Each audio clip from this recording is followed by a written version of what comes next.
Halo, apa kabar? Kembali lagi bersama saya Mia Dharma di Ruang Tamu Mia.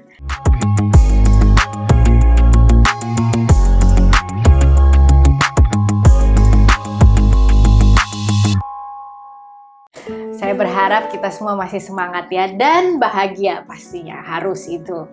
Dan hari ini saya nggak sendiri, saya kedatangan seorang tamu, rekan saya, kawan saya lama yang saya udah kenal bertahun-tahun, yang namanya Pantar Purnawan. Nah, sebelum kita panggil beliau, saya panggilnya Mas Pantar gitu ya. Dia sudah menjadi seorang trainer dari 2001. Wow, luar biasa ya. Dan sekarang beliau adalah salah satu associate trainer di Energy yang kerinduannya atau passionnya adalah mengajar seputar komunikasi, public speaking, presentasi atau presentation skill, kemudian penampilan pria terutama ya secara spesifik. Dan beliau sudah hadir di tengah-tengah saya, nggak di tengah-tengah saya, sebenarnya di sebelah saya, di Ruang Tamu Mia. Kita langsung ngobrol ya. Apa kabar Pantar? Kabar baik Mia, thank you ya sudah mengundang di Ruang Tamu Mia ya. Selamat datang di Ruang Tamu saya. Yes, keren ruang tamunya, besar, apalagi ada kopinya, mantap nih, thank you banget. Isinya kopi ya itu ya? Isinya kopi. Pasti ya, bukan cendol. Kan memang syaratnya mau diundang kalau ada kopinya, jadi Betul. akhirnya bisa Ada datang sesajennya. juga, ada sesajennya. Gimana? Sehat ya? Nah, sehat. Amin. Pantar sehat, keluarga sehat. Thank you, sehat. Amin. Oke. Boleh cerita sedikit nggak tentang Pantar, kesibukannya sekarang terakhir-terakhir ini ngajar spesifik tentang apa aja? Oh oke. Tadi seperti yang sudah dikenalkan di awal tadi kan sebenarnya saya ngajar di areanya soft skill ya. Jadi tentang how to communication, how to communicate, kemudian penampilan, kemudian interpersonal skill, kemudian ya berhubungan dengan people skill gitulah Mia. Oke. Mm-mm. Nah, kan udah dari 2001 loh. Ya, 2001 itu mulai aku Itu terjun. belum baru lahir kan? Ya sudah lahir sih ya. Udah ya. Kan itu bener-bener awal-awal ngajar guru-guru sih. Jadi Guru-guru. belum ya guru-guru bagaimana apa mungkin istilahnya TOT gitu ya, training of trainer gitu, cara ngajar, lalu mulai tahu tentang cara berkomunikasi sampai aku lihat waktu itu banyak guru yang penampilnya kurang menarik, terus aku mempelajari bagaimana berpenampilan supaya lebih menarik. Seperti itu dari 2001 Tapi itu. memang passionnya atau apa ya istilahnya kesukaan bicara mengenai komunikasi, kemudian public speaking dan penampilan ya, di area-area penampilan. Area-area seperti itu ya. Nah. Pengembangan diri areanya ke arah sana gitu. Oke, kebetulan banget nih ya sahabat Energy, kita kehadiran seorang Pantar yang punya passion tentang penampilan, khususnya penampilan pria. Ini kita mau kulik-kulik dikit ya. Siap. Mas Pantar, Yes. menurut Mas Pantar nih dari penerawangan atau apa ya, melihat berbagai tren yang sekarang ini, bener nggak sih kalau ada pendapat atau mulainya gini deh, pria itu harus jaga penampilan nggak sih gitu? Itu dulu. Ya, harusnya perlu ya Mia ya. Harus jaga penampilan karena memang saya setuju dengan kalimat bahwa penampilan bukan segala-galanya, tetapi pada waktu kita bertemu orang kan melihat pertama kali kan penampilan kita. Betul. Gitu. Jadi ya sama pentingnya dengan wanita sih. Oke. Nah, tetapi benar nggak kalau ada pendapat kalau pria yang terlalu menjaga penampilan? Nah, kata terlalu itu nanti Mas Pantar bisa elaborasi ya sampai seberapa batasannya gitu. Kalau pria yang terlalu peduli atau menjaga penampilan, kecenderungannya jadi terlihat lebih feminin gitu. Oke, itu mungkin karena sejauh yang aku amati diawali dengan pameo di masyarakat dulu ya. Dulu kalau seorang laki-laki gitu, waktu-waktu saya masih kecil gitu kan, atau teman-teman waktu kecil gitu, ketika mandi terlalu lama kan kita diomongin sama orang tua, mandi kok lama banget kayak cewek. Itu Iya, kan benar. akhirnya muncul pameo bahwa seolah-olah laki-laki itu ya jangan terlalu lama kalau mandi, lalu kemudian berpenampilan juga begitu kan, berpenampilan kok ngacanya terlalu lama kayak cewek, akhirnya muncul pameo itu. Nah, memang tidak harus menjadi seperti itu sih, memang akhirnya pameo itu menjadi seolah-olah yang berpenampilan ekstra, kesannya boleh perempuan aja. Hanya perempuan, kalaupun pria itu menjadi cenderung feminim gitu ya. Padahal ya nggak harus seperti itu. Memang lebih simple atau lebih singkat dibanding wanita sih Mia kalau berpenampilan ya.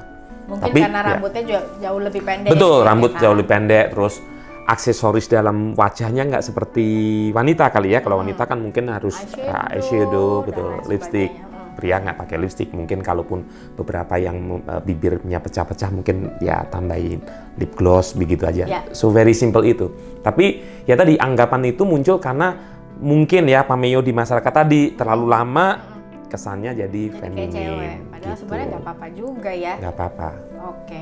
Nah, asal tidak berlebihan. Tadi kan Mia bilangannya kan kalau berlebihan segala sesuatu kalau berlebihan ya juga aduh ngaca sampai 1 jam persiapan itu juga menurut saya juga terlalu berlebihan juga ya. Oke, nah batasan berlebihan nih buat seorang pantar yang sering ngajar penampilan pria gitu ya, dan mungkin bisa ada kasih tips kira-kira yang dinamakan wajar untuk seorang pria menjaga penampilan tuh batasannya seperti apa sih? Baik dari waktu mungkin, kemudian apa aja yang mesti mereka perhatiin gitu. Oke, ini dari jawaban ini mungkin pendapat saya berdasarkan pengalaman dan pengamatan dari pembelajaran juga. Ada satu kalimat dari, saya lupa namanya, tapi dia sudah hidup lebih dari 90 tahun pernah mengatakan gini, seorang pria itu harusnya tampil kasar begitu. Kasar. Okay. Nah, dalam konteks kasar bukan berarti terus kemudian tidak menjaga perawatan tubuh, tidak berpenampilan baik begitu ya, tapi lebih ke berpenampilannya baik, tapi ya unsur maskulinnya harus tampilkan gitu. Artinya ya kalaupun rambut bolehlah, saya pun juga pakai supaya rapi ya, pakai pomade atau gel begitu. Kemudian pakai parfum juga tidak berlebihan, kalau terlalu berlebihan nanti juga kurang nyaman juga. Terus baju yang dipakai juga nggak seribet mungkin kalau Mia kalau tampil ke pesta begitu ya. Jadi kalau tadi batasannya, pertanyaannya batas yang nggak berlebihan gimana? Kita ngukur sendiri sih Mia. Kalau aku sendiri yang penting kebersihan badan cukup, kebersihan muka itu maksimal begitu ya. Terus kemudian rambut rapi, baju yang kita pakai sesuai dengan acara yang kita kenakan, cukup selesai sampai gitu.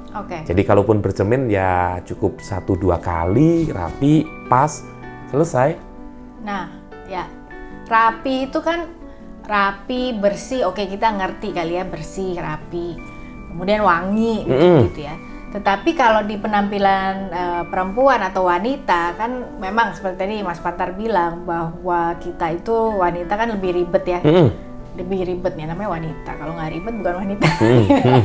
Tetapi maksudnya kan suka, kalau saya pun ngajar mengenai bentuk badan gitu ya.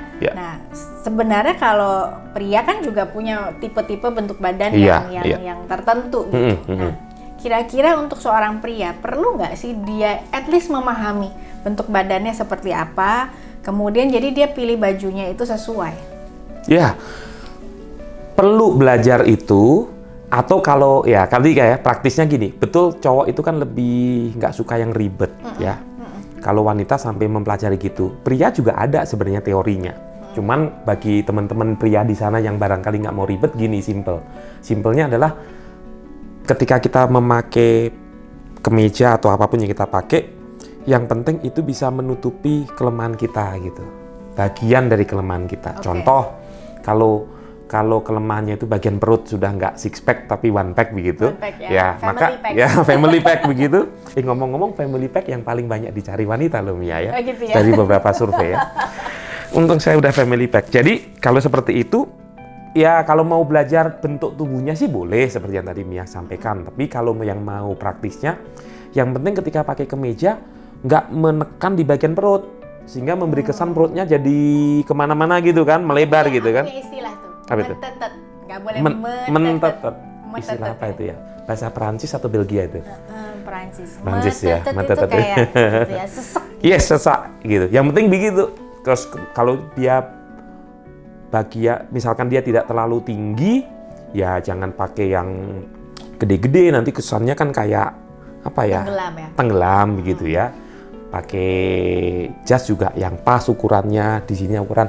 Udah simpelnya seperti itu sih. Kalau mau detail memang belajar tadi ya, ukuran seperti ini, pakai jinnya seperti apa, pakai itunya gitu. Tapi kalau mau praktisnya, yang penting mengkamuflase atau menutupi bagian-bagian yang kita merasa kurang di situ. Yes. Oke. Jadi kalau wanita kan selalu ada pikiran ya, dulu ya, mungkin kalau sekarang mungkin enggak ya, sahabat Energi. Kalau yang seksi, kalau perempuan nih, seksi itu mesti yang ketat gitu. Ya. Nah, tadi kan Mas Pantar juga bilang, kalau misalnya area yang mau ditutup itu area perut, tapi ada sebagian, apalagi ada drama-drama Korea gitu ya, yang mungkin idola-idola di TV atau di artis atau apa gitu, yang selalu pakai bajunya itu ngepas lah, bukan ketat kali ya, pas badan. Nah, gimana tuh kalau kita sebagai punya seorang pria misalnya, punya bentuk badan yang memang nggak mendukung untuk pakai baju itu, tapi dia pengen. Ada tips nggak tuh? Oke, jadi memang pergerakan dari penampilan sendiri juga dipengaruhi dari perkembangan dunia juga begitu ya. Kalau kita dulu mengenal istilahnya itu dunia modern, segala sesuatu harus rapi, jasnya begini, dasinya begini gitu. Sekarang kita sudah pakai kaos kaki harus senada dengan celana, itu kan dunia modern gitu ya. Semakin ke sini masuk area postmodern gitu ya. Nah, postmodern itu udah mulai ngaco-ngaco, rambutnya pang, naik-naik, warna-warni, kaos kaki tidak harus senada gitu. Tanggapan saya adalah nggak masalah ngikutin bagian-bagian tren itu ya. Tapi lihat dulu dirinya, cocok atau tidak. Cocok atau tidak, dan nyaman atau tidak. Yang paling aman adalah cocok atau tidak ini mencari feedback orang sekitar. Misalkan, waduh, aku dulu itu pengen ada beberapa, tadi kan sebut Korean style itu ada yang kancingnya dilepas begitu ya, begitu kan. Karena pengen juga Mia. Terus aku pakai, ya aku tes dong ke orang-orang sekitarku. Ternyata bilang enggak kelihatan macho. Ya sudah, saya menerima feedback itu gitu. Jadi silahkan saja, tapi paling aman cari feedbacknya. Karena belum tentu model itu cocok. Betul. Gitu. Betul. Yang celana ngegantung. 7/8. Aku juga pengen, kayaknya keren ya, lihat-lihat artis Korea kayak Bruce Willis. Bruce Willis Korea atau bukan? Enggak, itu Tegal. Tegal ya, oke. Nah, artis Korea yang pakai itu kan kayaknya, keren gitu ya. Terus aku mau coba ajak pasanganku gitu ya, coba gitu. Malah diketawai, kok kamu kayaknya kok jadi yang beda lah gitu ya. Jadi akhirnya feedback orang itu akan pengaruh. Tapi kalau seandainya aku mau, ya terserah orang mau katakan apa, ya monggo-monggo saja gitu ya. Tapi feedback orang itu menurut saya penting, karena itu yang memberikan masukan ya, cocok atau tidak gitu. Karena jadi silahkan.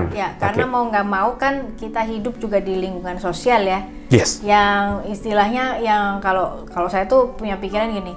Be yourself but be mindful. Artinya kita boleh menjadi diri sendiri, tetapi be mindful juga, perhatikan juga pendapat orang. Betul. Nyaman nggak orang lihat kita seperti itu? Betul. Gitu ya? Maksudnya gitu ya.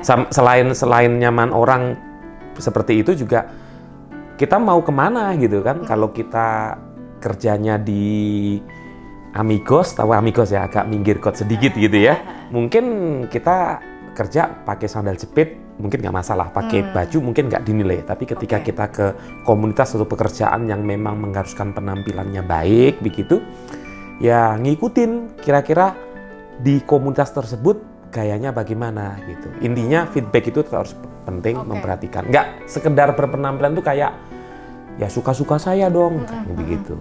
Artinya penampilan itu juga bicara tentang bagaimana kita pintar membawa diri kali ya.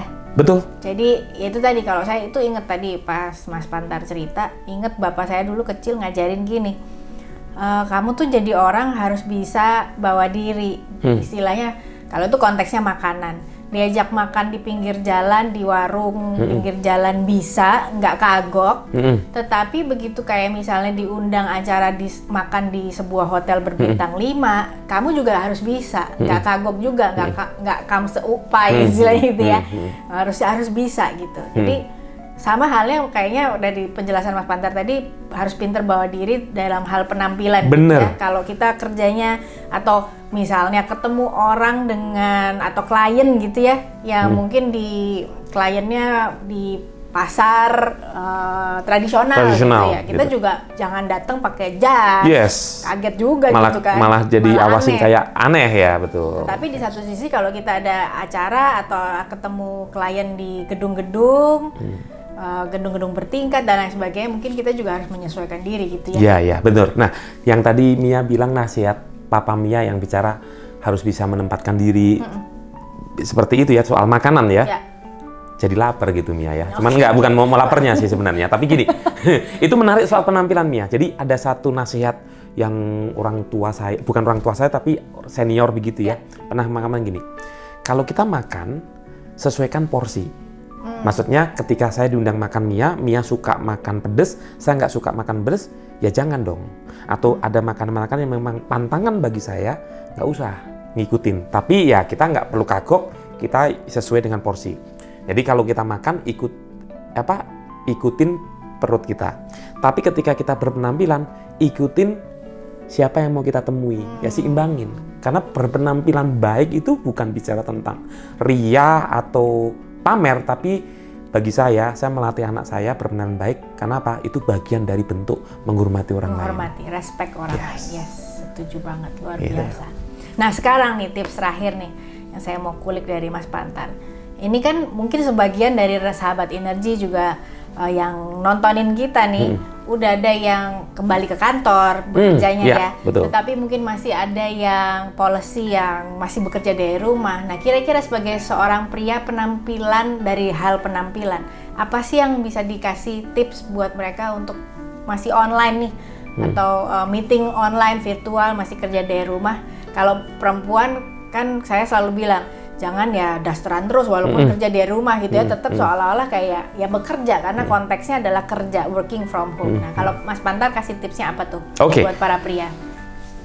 Saya merasa ketika kita berpenampilan baik itu juga mempengaruhi mood kita, mood saya begitu ya. Jadi ketika yang sudah mulai masih work from home misalkan, tetaplah ketika bekerja seolah-olah bekerja meskipun dari rumah. Jadi tetap saya sendiri melakukan, kalau memang meetingnya dari rumah, ya saya berpenampilan tetap harus baik. Misalkan kita menggunakan seperti itu. Tidak harus pakai sepatu, karena kan tidak semua rumah sepatunya bisa masuk gitu ya. Kayak rumah saya harus ditaruhnya di luar seperti itu. Jadi mungkin aja tetap nggak pakai sepatu, tapi atasan itu kita bawa. Kalau pas meeting online nih ya, yang tips yang aku sharingkan adalah, aku coba dulu nih waktu online, kira-kira kemeja aku tuh cocok nggak dengan background aku, gitu.